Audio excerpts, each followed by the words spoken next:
This is Jennifer Skruba, and this demonstration is for how to make eyes, how to glaze them onto your animal pinch pot project.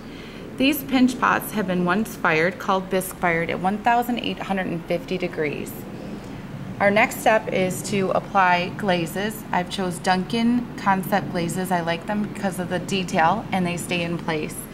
So my students have started to glaze, and what I've been telling them is that the first thing they need to focus on are the difficult areas in the back of the eye. So all around here, and not ignore those areas, because they always want to do this part first, which is the exciting part, but we really need to deal with what's behind it first. Jason has chosen this eye as his reference picture, and the reflected light is the little white area that's up there. That will be last.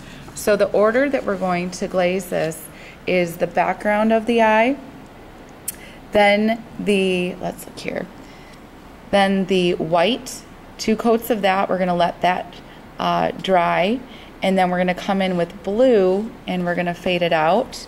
Then we're gonna go in with the black, and then we're gonna do the white reflected light at the very end. So the background of his eye here, we're gonna use this 22 yellow, and we're gonna get into these little crevices. So we're gonna really load up the brush, and we're going to push the brush, maybe even a little bit of water because it's not really moving, to get it really into those areas. Don't normally like to add water, but sometimes you have to thin out the glaze so it gets back in those areas. You can work with the glaze while it's wet by adding another color. I just added a little bit of black onto the tip of my brush, and I'm going to push it into the corner of the eye so it gets back there. And moving side to side. And I like to do what's called a dry brush technique. So now that I've been brushing, my brush is kind of dried out. So I can take the dry brush and add it in and feather it out. It's not quite dry enough yet. There we go. And you'll start to see the actual dry brush strokes. And it gives it a really cool texture, especially if you have your animal and it's feathery or hairy. You can get that effect right there. So, assuming that I did all that, which I did on this other side, this is dried. And I've done 2 coats of white. So our next step on this one, let's look at the eye again, just to study it. And we're gonna choose a blue. Well, he already chose a blue, the one on the inside, and he did a 142, which is called bright aqua. And I like the bright aqua because on our sample, when it's fired, it has a little bit of see-through properties and it's already glossy. So that one to me seems a lot like a real eye. So we're gonna go ahead and get a clean brush, and we're gonna focus on placing the bright aqua in the correct area. So we're gonna say the correct area is gonna be about middle. And you can have fun with this. Maybe you wanna have alligator eyes. So I'm gonna go into my palette. I'm gonna take my brush and I'm going to load it up so it's fully loaded. And like I was saying, if you wanna do alligator eyes on a dog or anything you can think of, you can have fun with it. So we're gonna go first with this blue. Let's see if my lighting can get any better for you.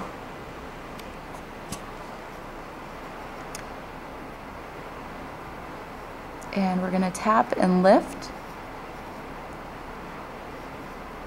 Because my brush was fully loaded, just by pushing several times, it's giving me that perfect circle. So let's again look at my reference picture, and I think I'm gonna go a little bit more blue. And what I really like are these streaks coming out through here, the little vein things. So I'm gonna go grab a needle tool because it's got a really delicate end on it. And so here is my needle tool I just grabbed. And I'm going to feather these out. I'm going to hold the end of the needle tool. I call choking up, where you're holding the very, very end of it, especially for students who don't have a lot of control with their hands if their hands shake. And I'm gonna go ahead, lean my hand is actually resting on the piece to help me not shake. And we're just gonna take this, I'm gonna lift this up, and we're gonna pull out a little bit.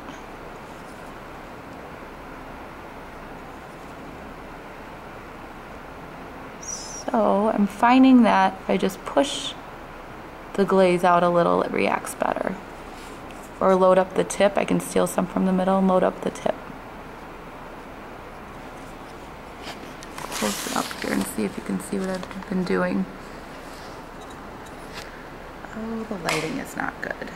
Let's try it. That's a little better.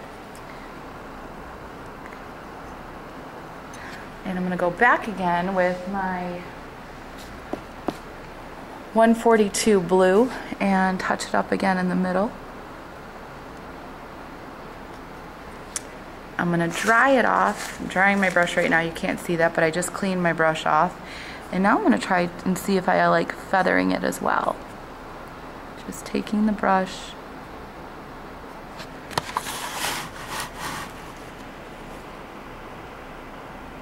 and stealing it and pulling it out a little bit.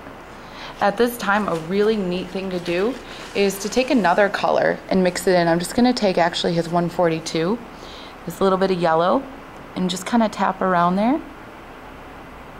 And it'll give these little flecks of color. Just a few of them makes it look a little bit more interesting. So now we need the black part in the middle, the pupil. The easiest way, in my opinion, is to take the end of your brush, not the actual brush part, but the back end. And I'm going to dip it, one little tap, so I loaded up the back of it. And I'm going to center it. I'll show you this. And I'm just going to line it up and tap in the middle. And that gave me my perfect black part right in the middle. I'm going to let that dry and do a second coat. I still need to do my reflected light. So let's go to Malika's. Malika has her piece right here, and she did the black eye. And again, we're looking for her deer eyes to look realistic with the reflected light. Here's another reference picture of a deer and deer eyes. I wanted to show you, I made a mistake on purpose for her eye. And it's right, hold on a second.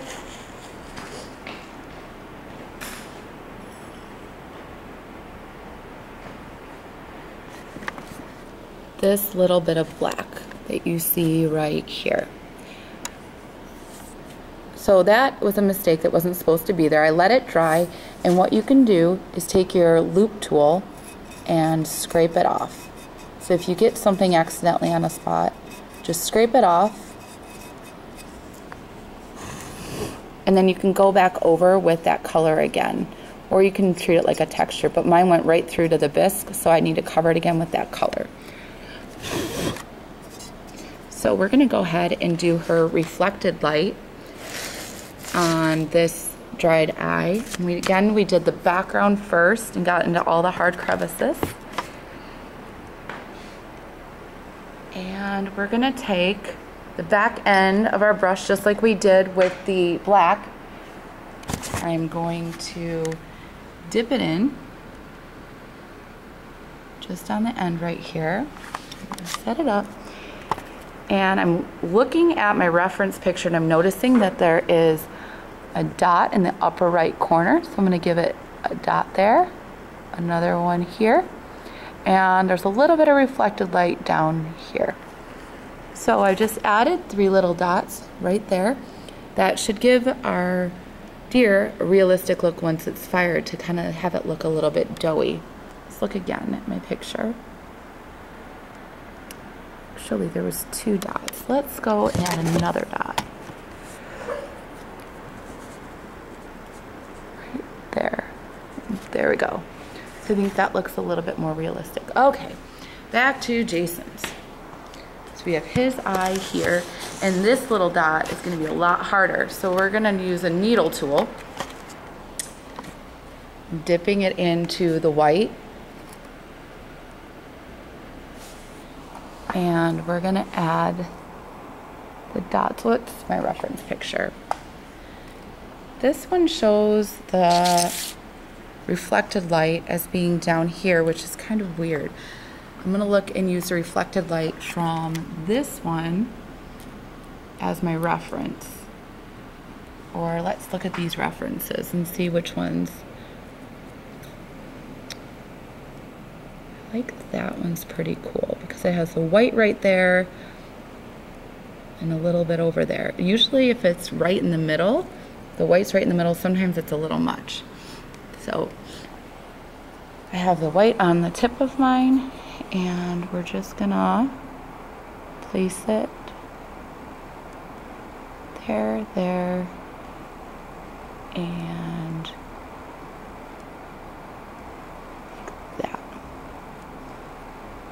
Now I would go back again. My blue is looking like it needs another coat, which I didn't do because I was demonstrating.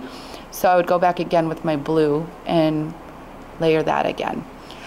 For the outer area, I just again did that dry brush. So that is how you detail glaze eyes.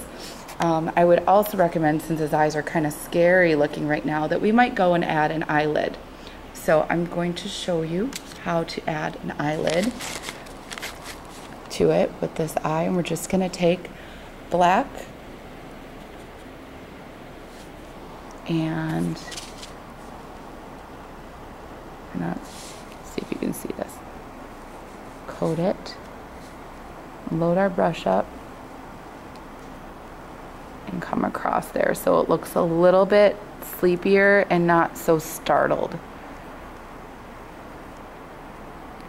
And it also looks like a shadow on the lid. So we've got that there.